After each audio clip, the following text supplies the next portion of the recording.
வணக்கம்.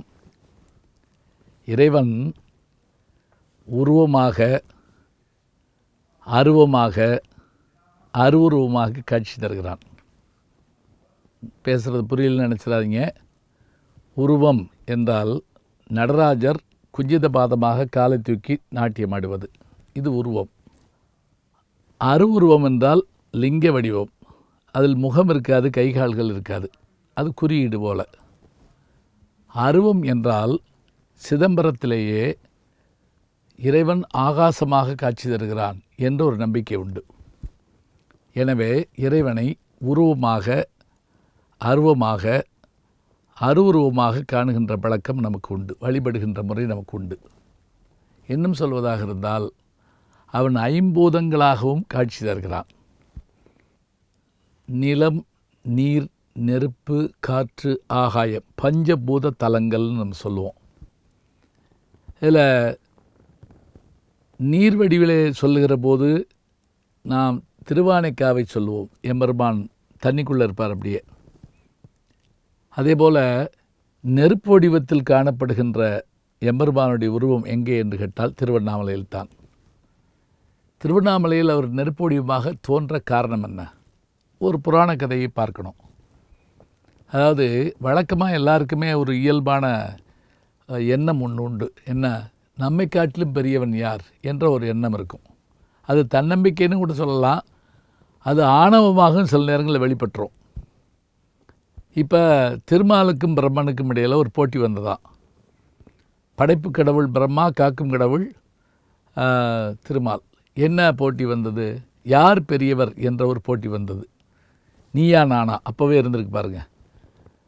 அப்போ இவங்க ரெண்டு பேரும் என்ன பண்ணாங்க, இதை நம்ம முடிவு பண்ண முடியாது என்று சொல்லிவிட்டு சிவபெருமானிடத்தில் சென்று கேட்கின்றார்கள். ருத்ரனாகிய எம்பெருமான் சிவபெருமானிடத்தில் கேட்குறாங்க.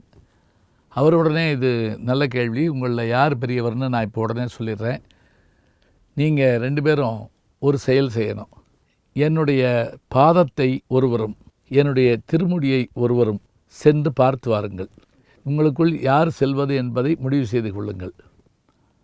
அப்படி நீங்கள் முடிவு செய்துவிட்டு யார் முதலில் என்னுடைய அடியையோ முடியையோ பார்த்து வருகிறார்களோ அவர்களே பெரியவர் என்று சொல்லிவிட்டு பெருநெருப்பாக தோன்றினாராம்.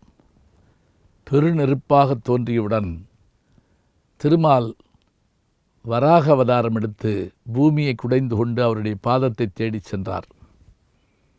ஓரேனம் தனை தேட ஒளித்தருளும் இருபாதத்து ஒருவன், அந்த போரேனம் தனை தேடி புறப்பட்டான் என்று வில்லிபாரதத்திலே வில்லிபுத்தூர் ஆழ்வார் சொல்லுவார். சரி, பிரம்மன் அன்னவடிவெடுத்து ஆகாயத்தை நோக்கி பறந்தான். அன்னம்னா பறவை. இப்போ நம்ம சொல்கிறோம் இல்லையா, கொக்கு, நாரை, அதுபோல் அன்னப்பறவை, வாத்து, அன்னம், இதெல்லாம். இப்போ மேலே பறந்து போகிறான், போயிட்டே இருக்கான். கீழே இப்போ இவரும் போய்கிட்டே இருக்கார், காண முடியல. அப்போ அவங்க மனதுக்குள்ளே ஒரு எண்ணம் ஏற்படுது. ஆகா, நாம் பெரியவர்னு நினச்சோமே, நம்மை காட்டிலும் பெரியவர் ஒருவர் இருக்கிறார் என்று சொல்லி அவர்கள் நாணப்பட்டு வந்து அந்த மலையாக நின்ற அந்த திருவுருவை வணங்கி விடைபெற்றார்களாம். அப்படி நெருப்பு மலையாக நின்ற இடம்தான் திருவண்ணாமலை. அண்ணா நாடு என்ற அந்த காலத்தில் அழைக்கப்பட்ட பகுதி அது. மாலரியா நான்முகனும் காணா மலையினை நாம் போலறிவோம் என்றுள்ளம் புக்கங்களே பேசும் பாலூறு தேன்வாய் படிரி கிடைதிடவாய். யார்?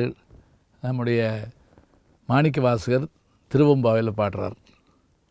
திருஞான சம்பந்தருடைய தேவார பதிகங்கள் 10, 11 அவர் பாடுற போது அதில் ஒரு பாடல் எப்படியும் இந்த அடிமுடி தேடிய படலத்தை பற்றிய செய்தியாக இருக்கும்.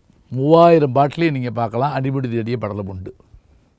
அப்படி அவர்களுக்காக நெருப்பு மலையாக நின்ற, ஐம்பூதங்களில் ஒரு மலையாகிய நெருப்பு மலையாக நின்ற இடம்தான் திருவண்ணாமலை. சரி, இந்த மலையினுடைய அகலம், உயரம் எவ்வளவு என்றால், இதனுடைய அகலம் 2668 அடி உயரம் கொண்ட மலை இந்த மலை. இந்த மலையிலே மேலே தீபம் ஏற்றப்படும். திருக்கார்த்திகை அன்று கீழே சன்னிதானத்திலே பரணி தீபம் ஏற்றப்படும். பஞ்சமுக தீபம் ஏற்றப்படும், நந்தியம்பெருமானுக்கு காட்டப்படும். பிறகு எம்பெருமான் கோவில் வாசலுக்கு எழுந்திருவார். அப்போது அங்கே மலையின் உச்சியில் பெரும் கொப்பரையிலே நெய் ஊற்றி அந்த தீபத்தை ஏற்றுவார்கள். 1992 நான் ஒரு நேர்முக வர்ணனைக்கு போயிருந்தபோது அதை நான் நேரில் பார்த்தேங்க. காலையில் 5:30 மணிக்கு நான் கிளம்பி மலைக்கு மதியானம் போய் சேர்ந்தேன். 4.5 மணி நேரம் மலையில் நடந்து போய் மேலே ஒன்றுமே உட்கார கூட இடம் கிடையாது, வெறும் பாறை தான். அப்போ அந்த அந்த ஒரு கொப்பரை கொண்டு வந்தாங்க. 1668 வேங்கடபதி என்கின்ற ஒரு மந்திரி வெங்கல கொப்பரை ஒன்றை செஞ்சு கொடுத்துருந்துருக்காரு. பிற்காலத்தில் 1991 ஒரு இரும்பு கொப்பரை ஒன்று செஞ்சுருக்காங்க. நான் பார்த்தது அந்த இரும்பு கொப்பரை தான். இந்த கோனைஸ் மாதிரி இருக்குது, அது அதனுடைய இது மாதிரி கோன் மாதிரி இருக்குது. அதை தூக்கிட்டு வர்றாங்க. தூக்கிட்டு வர்றவங்க யாருன்னு கேட்டால் அந்த இனத்தவர் தான் கொண்டு வரணும். அது பர்வதராஜ குலத்தினர் அப்படின்னு அவங்களுக்கு பேர். அவங்க கொண்டு வர்றாங்க. கொண்டு வந்த பிறகு மண் குடங்களில் நெய் கொண்டு வர்றாங்க. 3000 கிலோ நெய் கொண்டு வந்து 1000 மீட்டர் துணி. அந்த துணி எப்படின்னா நமக்கு இந்த சாதாரண கட்டு போடுற துணி மாதிரி சல்லடை மாதிரி இருக்க அந்த துணி, அதை விரித்து அது இது மாதிரி விரித்து அது மேலே நெய்யை கொட்டி அதை அப்படியே சுருட்டி அது தீபம் மாதிரி உள்ளே இறக்கி அந்த 3000 கிலோ நெய்யையும் உள்ளே வச்சு கீழே விளக்கேற்றுற உடனே இந்த தீபத்தை பொறுத்துறாங்க. ஏறத்தாழ ஒரு 15 கிலோமீட்டர் தூரம் 30 கிலோமீட்டர் தூரத்துக்கு அந்த விளக்கு எரிகின்ற ஜோதி தெரியுமா? நான் அதை நேரடியாக பார்த்தேன். ஆகாயத்தில் நிலவு, மலை உச்சியில் தீபம், ஊர் முழுக்க தீபம் ஏற்றுகிற காட்சி. இத்தனையும் நிகழ்கின்ற நாள் எது என்று கேட்டால் திருவண்ணாமலை தீபம் ஏற்றுகின்ற இந்த நாளில்தான். இந்த கார்த்திகை திருநாளில், பௌர்ணமி திருநாளில் எம்பெருமானை வணங்குகின்ற நெருப்பொழிவாக வழிபடுகின்ற நாள் இந்த நாள்தான். அன்றைக்கு திருமாலும் பிரம்மனும் சிவபெருமானை கண்டார்களோ இல்லையோ, நாம் நெருப்பு வடிவிலே அவரை கண்டு மகிழ்கின்றோம்.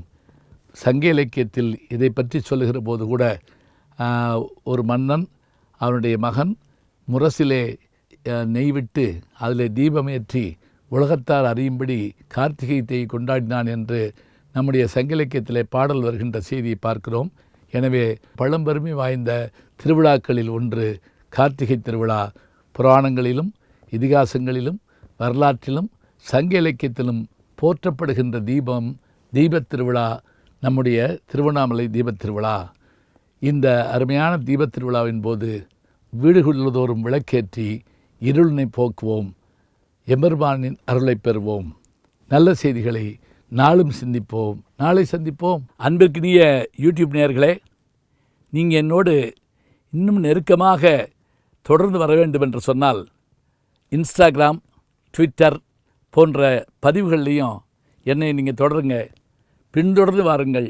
நாம் எல்லோரும் முன்தொடர்ந்து செல்வோம்.